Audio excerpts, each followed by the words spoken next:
FM. الكلمة ليك. الانترفيو دو جور. معنا معز عطية رئيس جمعية كلنا تونس. مرحبا بك. صباح الخير. صباح الخير نبيل، شكرا على الاستضافة ومرحبا وصباح الخير لكل مستمعي إذاعة كاب اف ام. شكرا على قبول الدعوة رئيس الجمعية، إلى ما يتم يخالف ذلك. أي ما عنديش برشا من رئيس جمعية نبيل. سخدتش البلاصة معناتها. لا عندي عامين، اما إن شاء الله يقع المؤتمر نتاعنا في شهر جوان إن شاء الله. في جوان الجاي إن شاء الله المؤتمر ونشوفوا رئيس جديد لجمعية كلنا تونس. أيوة باهي انتقال أكيد والله. احنا تو يظهر لي المجتمع المدني في تونس معظم الجمعيات اللي قاعدين حاضرين لا دوزيام جينيراسيون، معناتها لي بيرو فونداتور الكل كازيمون معناتها كملوا لي موندا نتاعهم. شفنا في عتيد، شفنا في كلنا تونس، انا الرئيس الثاني بتاع جمعيه كلنا تونس بعد مدام امنه منيف نحيوها.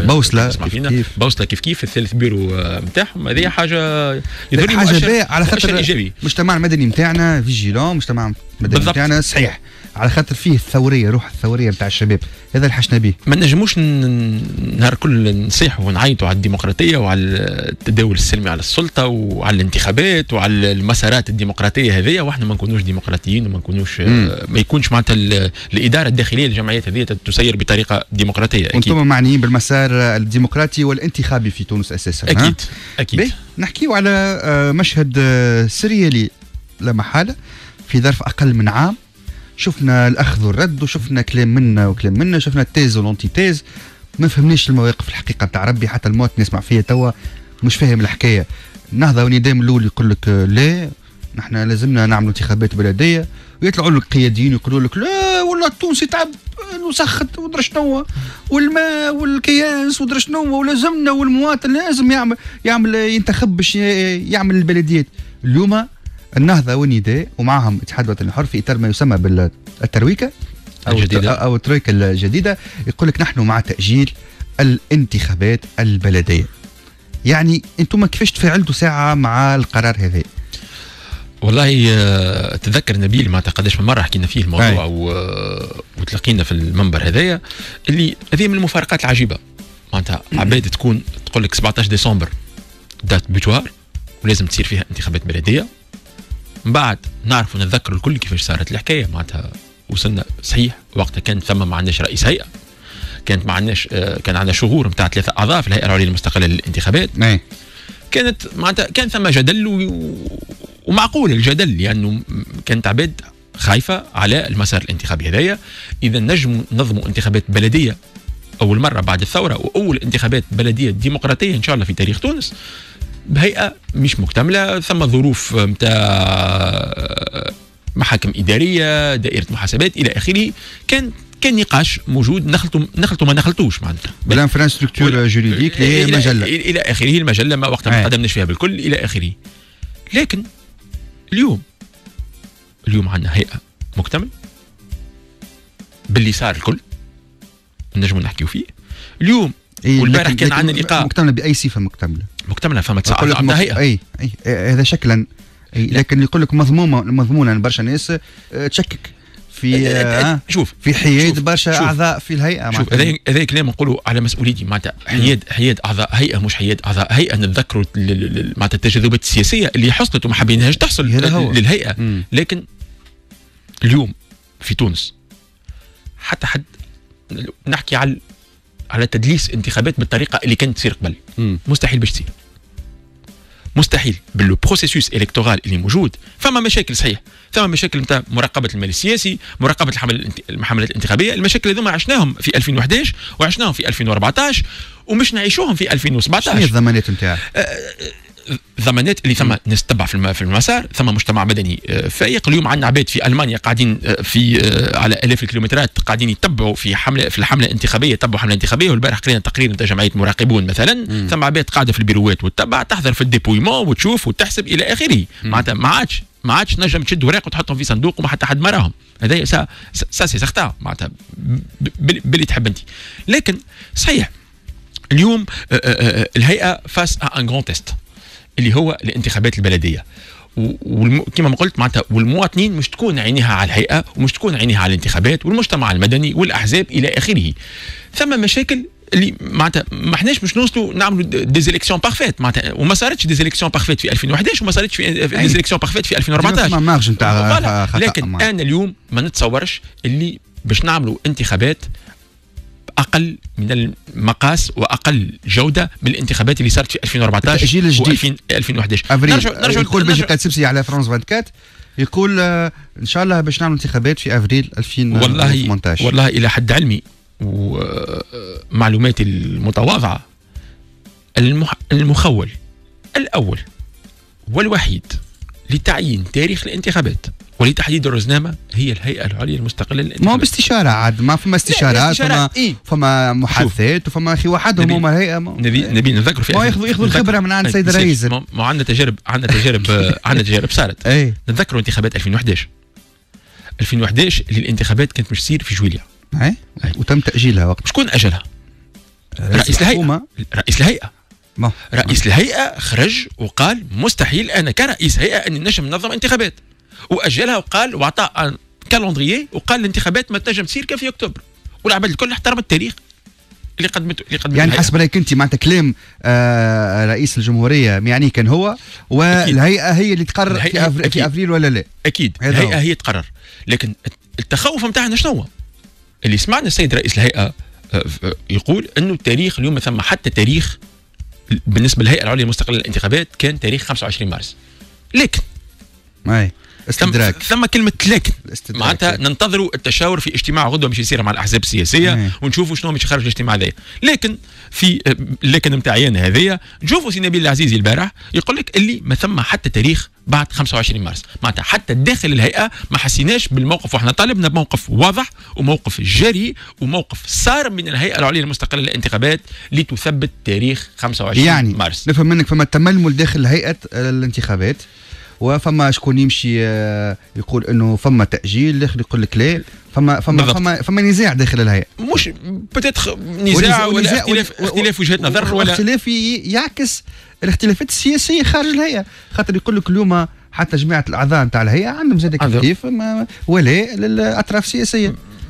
ان شاء الله لا، ان شاء الله يكون اختلاف في اختلاف تقني ان شاء الله، ما ندخلوش في النوايا انا ان شاء الله، لكن انا شو نقول بالنسبه لي انا هو التيست الحقيقي للهيئه العليا المستقله للانتخابات وبالصراحه نتاعي اللي تعرفوها كان شيء تاخر، معناتها كان الهيئه باش تتراجع في تاريخ 25 مارس ما عادش سموها الهيئه العليا المستقله للانتخابات، سموها الهيئه الانتخابات.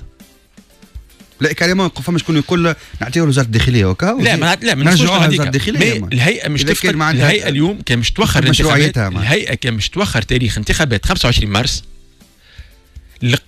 القليل اللي تنجم تبني عليه باش تعاود ترجع الثقه نتاع المواطن التونسي وباش ترجع ان كابيتال كونفيونس اللي كان عندها في 2014 واللي عندها 2011 كان مش توخر تاريخ 25 مارس باش تفقدوا بكل. ذكرش وقتها في الكواليس قلت لك راه مش تصير انتخابات بلديه. ديما تقول لي انت من السيف اللي يجيب حذاك تقول لي مش تصير انتخابات بلديه. ومره هذه مش تصير انتخابات بلديه خاطر البوصله السياسيه الكل ماشيه.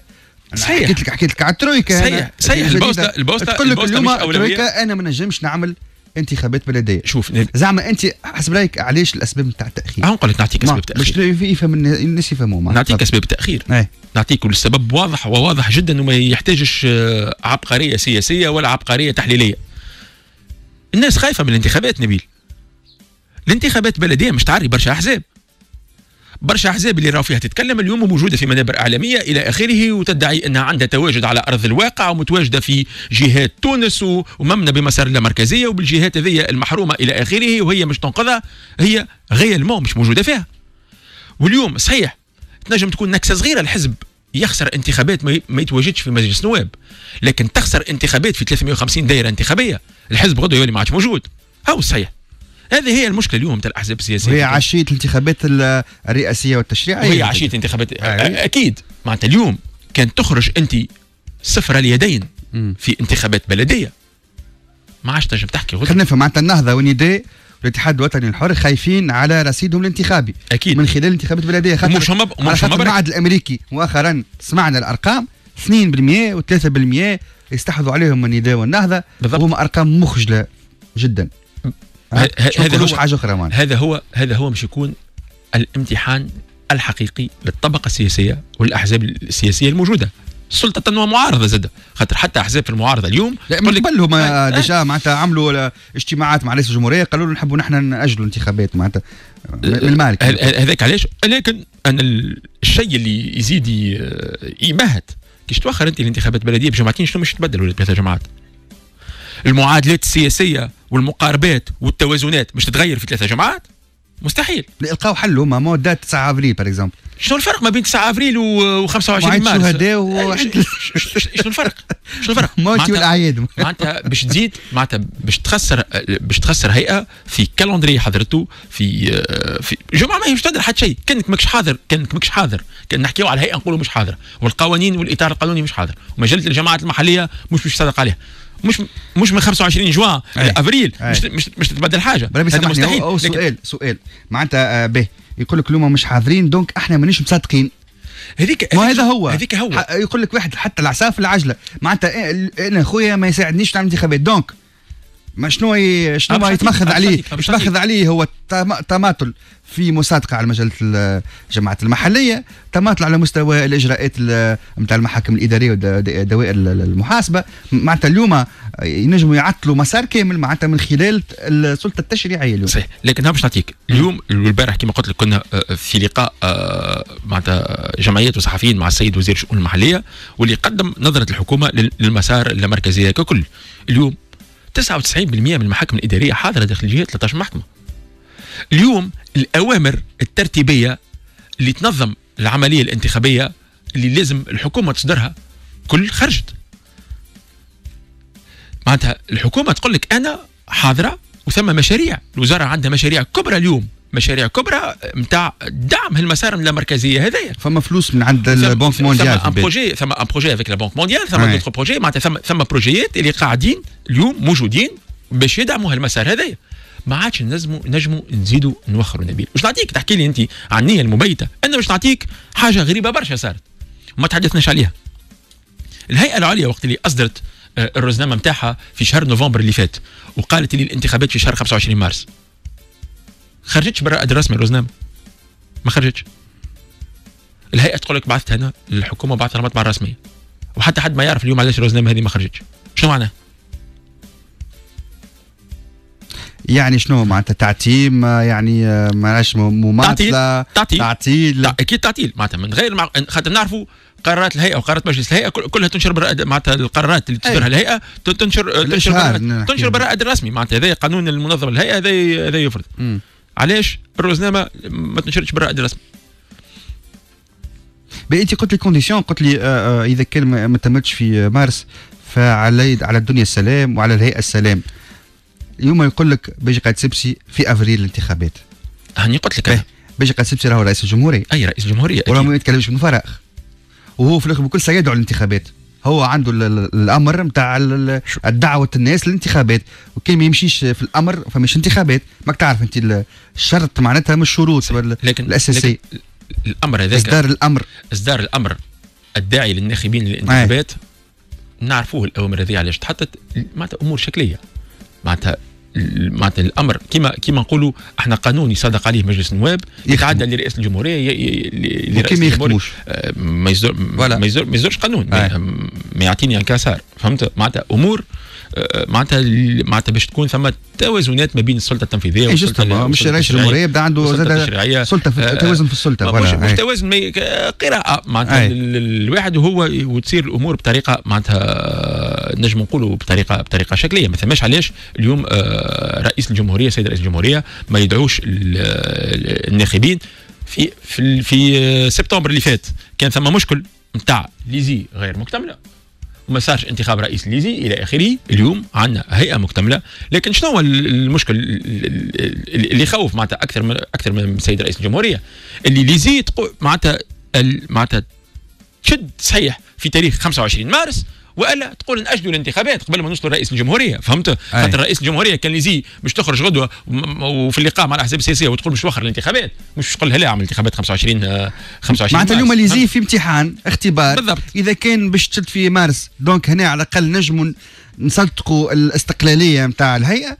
اذا كان ما تشدش في مارس دونك هنا فما برشا تشكيك في المصداقيه وبرشا تشكيك في الاستقلاليه نتاع الهيئه، وهذا امتحان اليوم. هذا راينا، هذا راينا، وهذا معناتها التمشي اللي نشوفوه. ما ثماش علاش معناتها صار لقاء تشاوري مع الاحزاب واعلنت فيه ليزي وقتها، حتى المجتمع المدني كان حاضر، على تاريخ 25 مارس. ما ثماش اليوم علاش نوصلوا كالعاده في اخر دقيقه، معناتها وقت الاجال اللي لازم يخرج الامر الرئاسي اللي يدعو للناخبين، وقت اللي على بضع اسابيع من فتح باب الترشحات الى اخره، نعاودوا نرجعوا اقوى من هذا. نبيل راهو احنا قاعدين نتبعوا معناتها هذاك علاش لا موفيز فوا اللي ساعات وين نحسوها، وقت اللي نشوفوا سياسيين اليوم يحكيوا اي اون ميت توت اون كيستيون، يقول لك نظام الاقتراع ما يصلحش، ما نعملوا انتخابات بلديه كما نعاودوا نظام الاقتراع.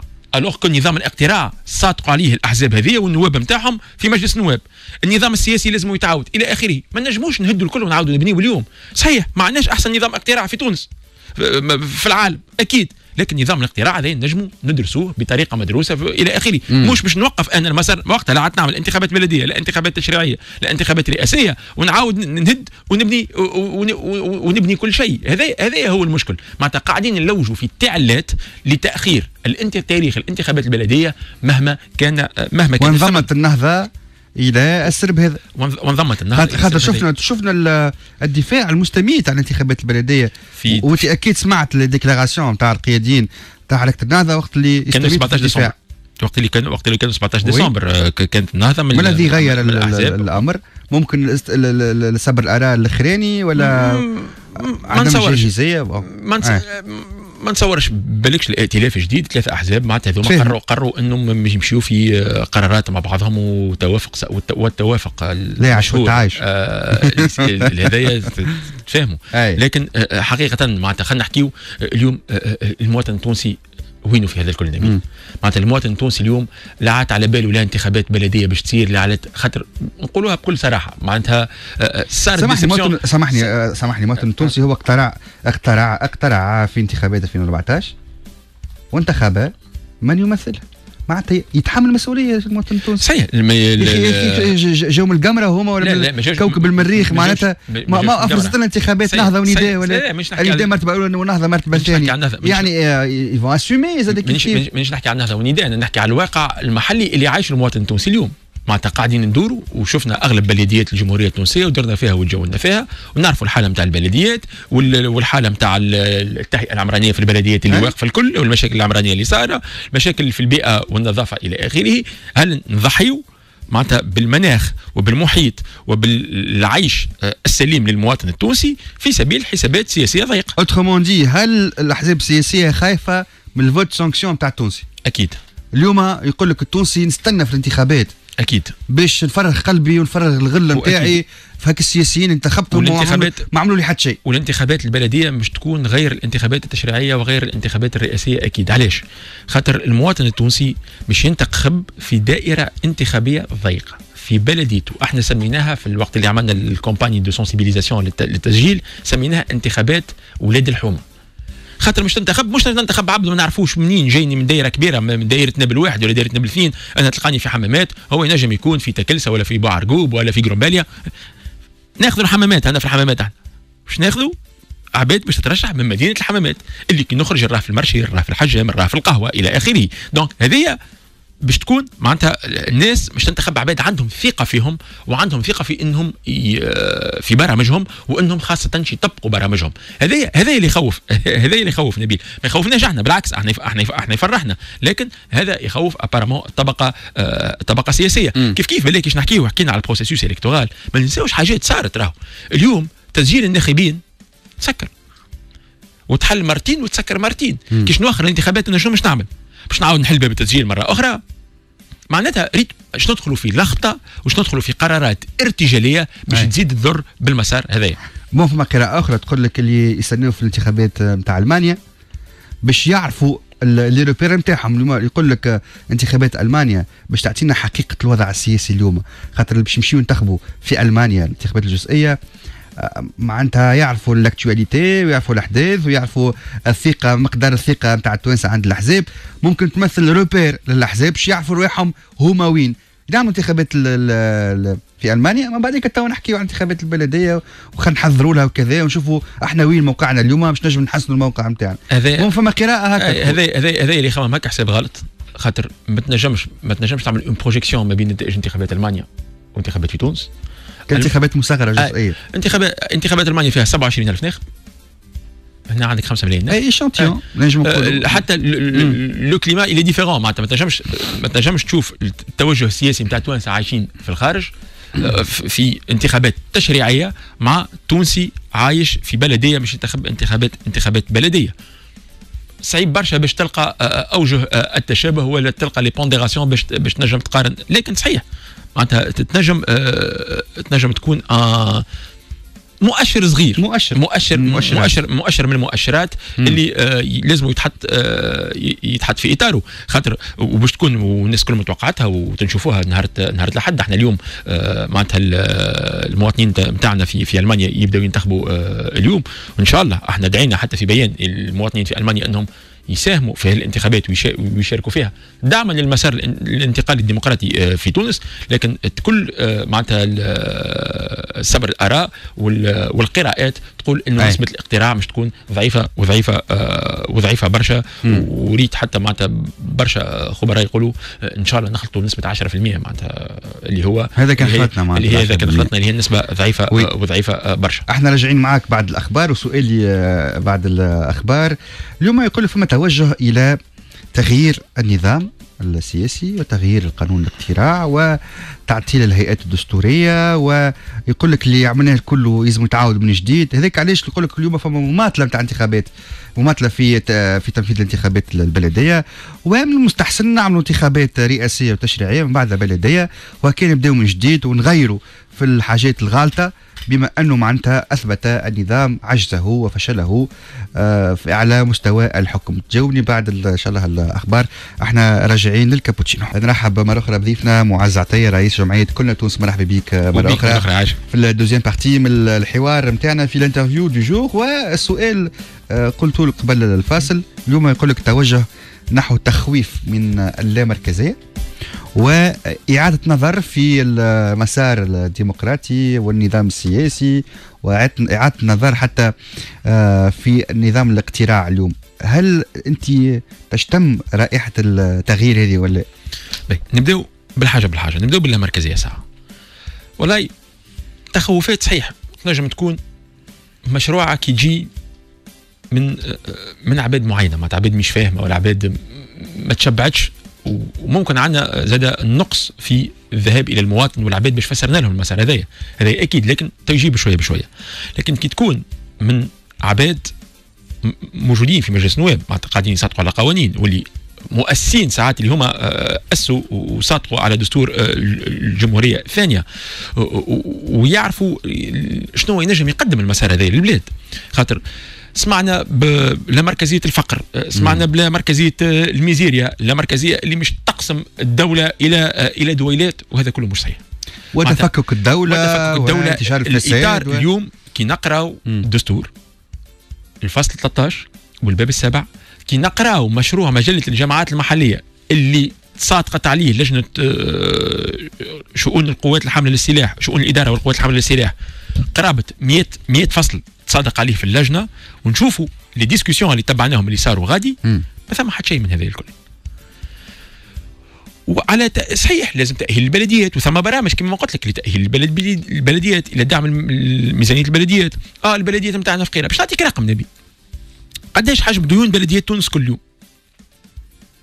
150 مليار. حتى شيء. ثم شركات عموميه اليوم، شركه مش بلديات تونس الكل، مدينا في 50 مليار و60 مليار و70 مليار. معناتها نجموا نلقاو حلول. باش نعطيك رقم اخر. اليوم التوانسه الكل مش قاعدين يدفعوا في السبل والخروبه باغ اكزومبل. اكيد كي ما يلقاش كي تونسي كي ما يلقاش ان روتور، كي ما يلقاش ان سيرفيس مش يدفع الزبله والخروبه. مالك كيفاش يتم تمويل البلديات؟ ثم الصندوق اذا كان تولي معناتها مستقله وحدها وكذا استقلاليه ماليه مش تكون على مسار معناتها دعم المركز للبلديات. مش باش يتنحى في ليله وضحاها. اي اكيد. وثم برامج اليوم من الحكومه وثم برامج من وزاره الشؤون المحليه لدعم قدرات البلديات الماديه والبشريه. عندنا زوز مشاكل البلديات اليوم، تحديات كبرى، وهذه النقاشات اللي لازم تمشي فيه. ما نقول لك حتى ندعموا صندوق الدعم قبل، خلينا ندعموا ساعه الميزانيه باش نمشيو ندعموا احنا تو البلديات. يقول لك واحد يزيد في التين بله معناتها. هذه الابروش الغلطه، على خاطر كي تدعم انت البلديات تنجم تحسن التنميه الجهويه نتاعك، تنجم تحسن التنميه المحليه. معناتها التنميه الجهويه والتنميه المحليه مش كان الدوله كهو مسؤول عليها، مش تولي عندك البلديات وعندك الجهات. نحكيو على دول متقدمه نبيل اللي ميزانيه الدوله 50% وميزانيه الجماعات المحليه نتاعها 50% راه. ودول قريبه لهذايا معناتها 20% في المغرب يظهر لي. معناتها في تونس قداش عندنا ميزانيه الجماعات المحليه البلديات بارابور لميزانيه الدوله 4%.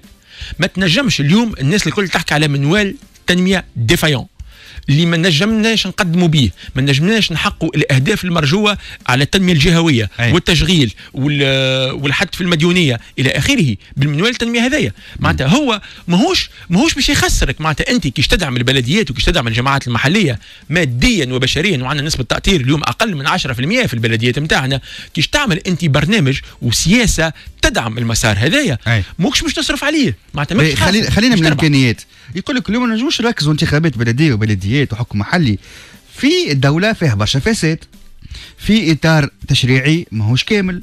اليوم المناخ السياسي ما يسمحش ان نعملوا نركزوا انتخابات بلديه وبلديات وحكم محلي. هاك شفت انت مكافحه الفساد وين ماشي، هاك شفت اللوبيات انت قداش تضغط على القضاة والشهود في قضايا معينه. لو ما كيفاش باش نتعاملوا مع الفساد باش يولي يقول لك فساد من وطني باش يولي فساد محلي.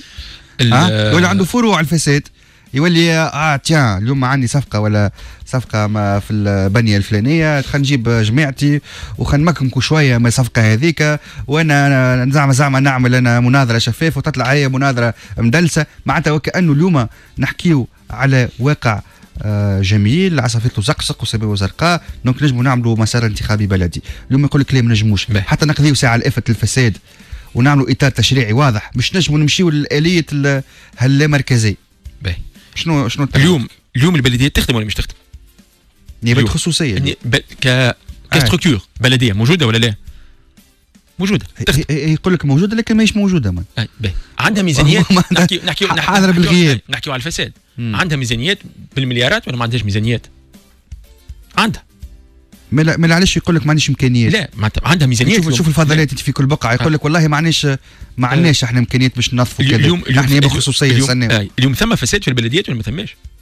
اليوم شكون يراقب في صرف الميزانيات تاع البلديات وفي تطبيق البرامج وتنفيذها؟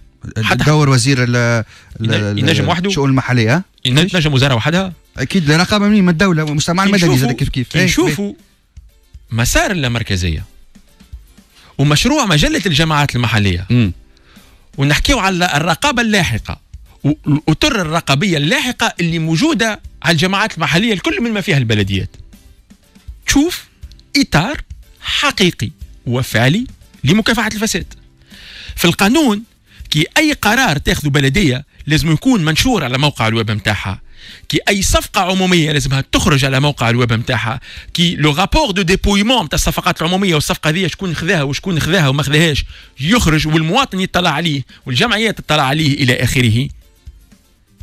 هذه سياسه لمكافحه الفساد. اليوم كي طرف انا نرى روحي متضرر مواطن في مثال تهيئه عمرانيه والبلديه نتاعني ظلمتني وما عطاتش رخصه لهذيك ورخصه هذيك وعندي 13 دائره للمحكمه الاداريه، 13 دائره للمحكمه الاداريه بلغ عن الفساد. نجم نشكي مش نبلغ على الفساد، نجم نشكي، نجم نقوم بقضيه في المحكمه الاداريه في 13 دائره اللي باش يكونوا موجودين ومش يوليو اكثر من 13 دائره هم. هذه سياسه لمكافحه شوي توبيك تقول فيه خاطر عندك معطيات اخرى انا وموجوده الايامات نعيشوا فيها الايامات. يقول لك القانون تبليغ وحمايه المبالغين عن الفساد قانون ماهوش مطبق. اليوم الشاهد اللي يمشي يشكي على قضية فساد يتم الضغط عليه سواء بالعقوبات بالطرد حتى يوصل التهديد المعنوي والمادي. اليوم نحكيو على شاهد في قضية شفيق جراي معناتها صار له حادث داخل المنزل. معناتها اين قانون كيفاش يطبق القانون هذا؟ هاو ما يطبقش قاعده القانون. هاو المواطن التونسي ما يخاف يولي ما عادش يشكي. معناتها كي نحكيو على قانون حمايه المبلغين على الفساد، هنا نحكيو على الاعوان اللي تخدم داخل البلديه، اذا لاحظت فساد لازم تشكي به. معناتها خايفين لا رئيس البلديه يطردوا ولا الكاتب العام يطردوا الى اخره. لكن هنا نحكيو على مواطن، تجاوز السلطه. نحكيو تجاوز السلطه نتاع مواطن. معناتها واليوم وشفنا معناتها اليوم نعطيك حاجه سهله برشا في البلديات وريناها. اليوم اي تجاوز نتاع بلديه وريناه برشا مرات في بلديه الحمامات، وثم برشا اشخاص حتى اشخاص ما ينتميوا حتى جمعيه عباد ولاو ديستار اليوم سور فيسبوك في حمامات، اللي يلقى اي تجاوز يصوروا يهبطوا على فيسبوك، والبلديه تتحرك من غدوه ولا من بعد جمعه باش تحل المشكل هذاك. خاطر على المستوى المحلي الرقابه مش تكون قويه. راهو كما قلت لك المجلس البلدي موجود في المنطقه نتاعك، في البلديه نتاعك، اللي مش يتحاسب كل يوم. خاطر كل يوم كي يخرج من البلديه مش يلقى مواطنين، هو في الشارع مش يلقى مواطنين، كي يروح لداره مش يلقى مواطنين. دونك الحق اليات الرقابه، وخاصه بالتمعن في مجله الجماعات المحليه الموجوده اليوم، اليات الرقابه اللاحقه. نعاود نقول الرقابه اللاحقه، خاطر ما عادش ثم رقابه قبليه على البلديات موجوده. ما هذا يقول لك اللي يزيد في لا بالعكس، في امكانيه انتشار الفساد. بالعكس الرقابه المابعديه مش القبليه معناتها. بالعكس حتى الرقابه في الرقابه الله اعلم شنو صار معناتها في الكواليس. احنا في عام 56 معناتها احنا في عام 56 لليوم كانت عندنا رقابه قبليه على البلديات، وشفنا الفساد اللي موجود في البلديات، وشفنا الصفقات كيفاش تتعطى. ما كان اقل من توا. لا بون توا كيف شهر كبير معاك. مي توا قاعدين نخدموا بالمنظومه القديمه كيف معناتها توا قاعده البلديات عندها سلطه اشراف وعندها رقابه قبليه. ما تخدم اكثر حريه اليوم. الرقابه لا مش اكثر حريه. اكثر حريه اخذ تقرير شوقي طبيب. اكثر حريه ايش معناتها؟ هو ما تنجمش تحكم عليها تخدم اكثر حريه ولا اقل حريه، بيسكو معتمد هو رئيس بلديه. معناتها معتمد هو ممثل الدوله وهو رئيس بلديه فرد وقت. حريه شنو؟ فهمت نبيل؟ معناتها ماهوش بيان سور باش يعمل بيخدم باكثر حريه، خاطر هو يمثل الدوله، خاطر هو من الدوله. ما ثماش عندنا مجلس بلدي منتخب وعندنا والي وعندنا معتمد.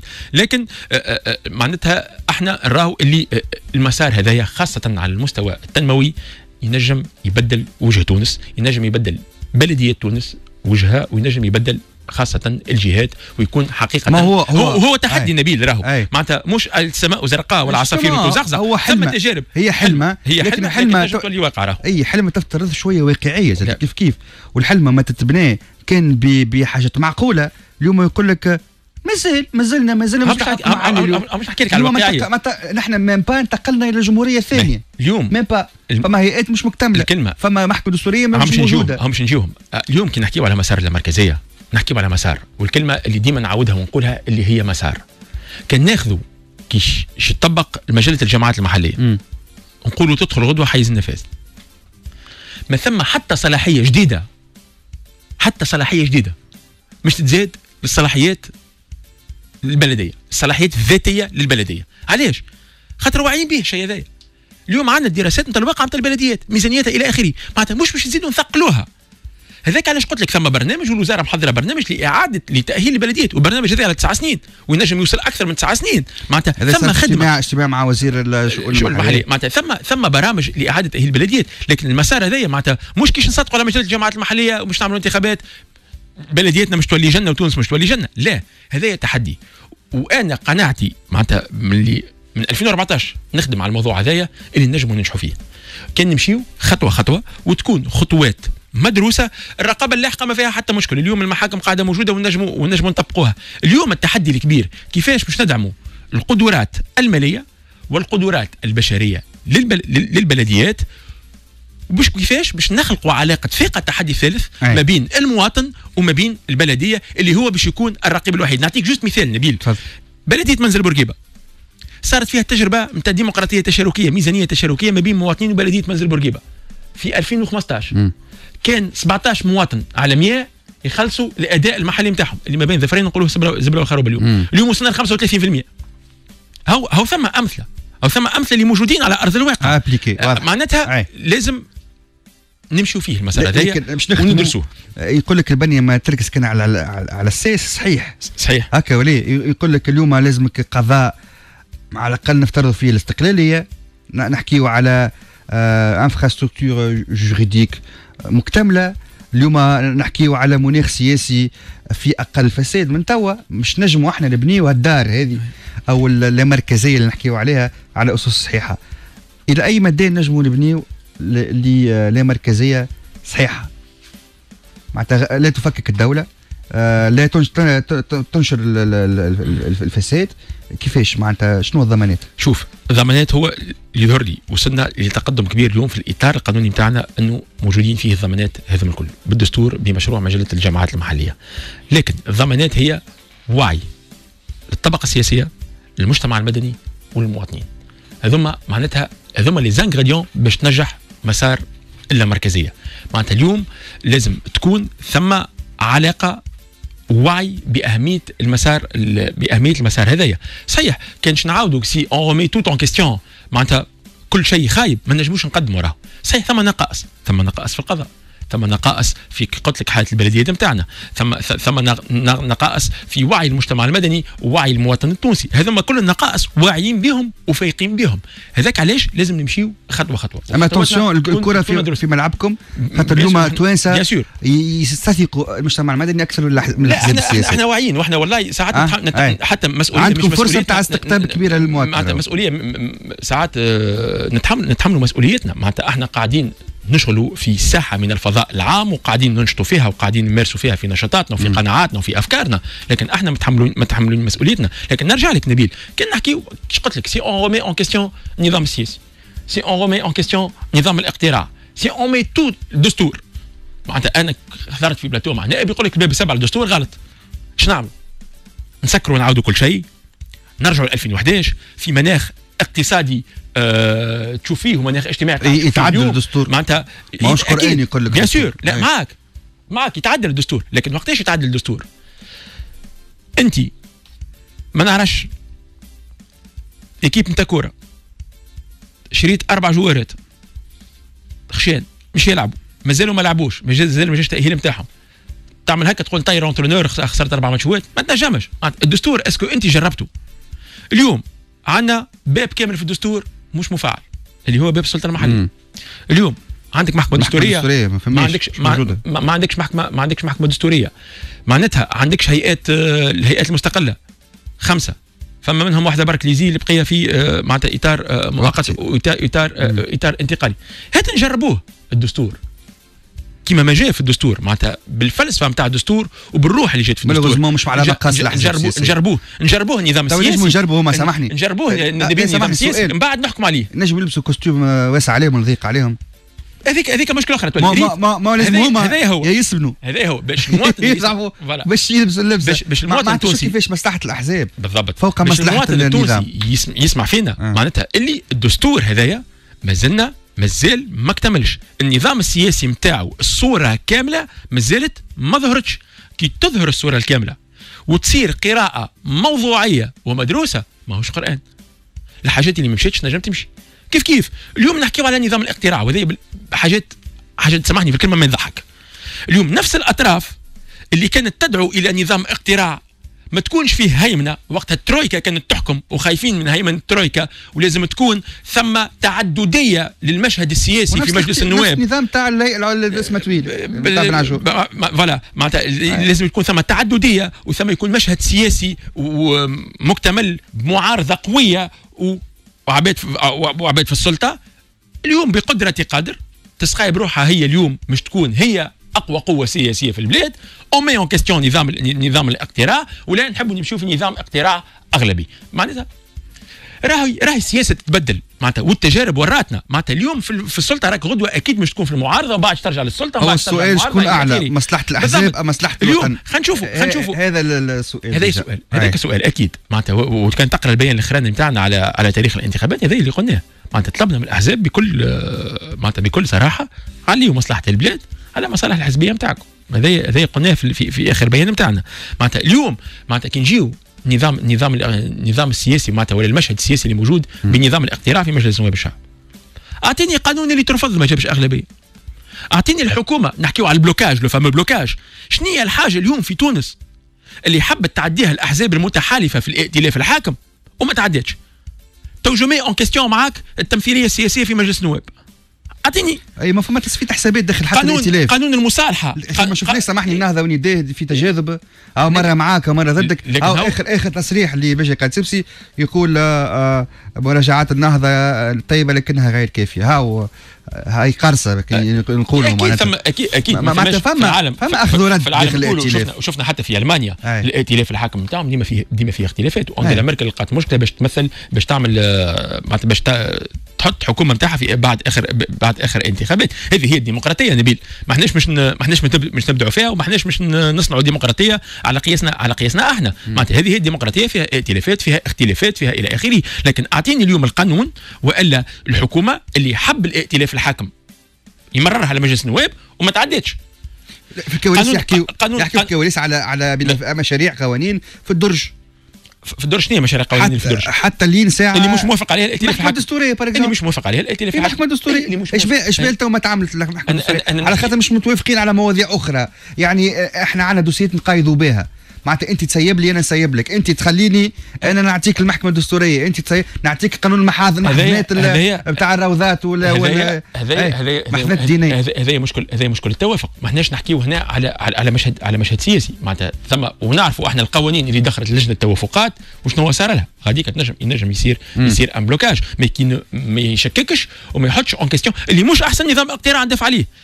كان نرجعوا البيانات كلنا تونس في 2016 وقت اللي نحكيو على نظام الاقتراع بالنسبه للبلديات، احنا كنا معارضين نظام الاقتراع هذايا، وطلبنا بنظام اقتراع ما تنجمش تعمل نظام اقتراع كيما بلديه تونس كيما بلديه بني متير اللي فيها 700 ساكن، وطلبنا بنظام اقتراع مختلفه على الاقل زوز نسبيه معناتها فيها نسبيه، واحده البلديات الكبيره وواحده البلديات الصغيره. وقتها ما سمعوناش، وقتها عداو نظام الاقتراع هذايا. لكن اليوم بالنسبه لي انا نظام الاقتراع سيتم في مانيش باش نعاود ندرسوا ونشكك فيه من الاول وجديد. وانا عندي انتخابات جايتني في 25 مارس. هذايا اللي قلناه. واضح. شكرا لك معز عطيه رئيس جمعيه كلنا تونس على الحضور معنا في الكابوتشينو. يعطيك الصحه. يعيشك نبيل، شكرا على الاستضافه مره اخرى.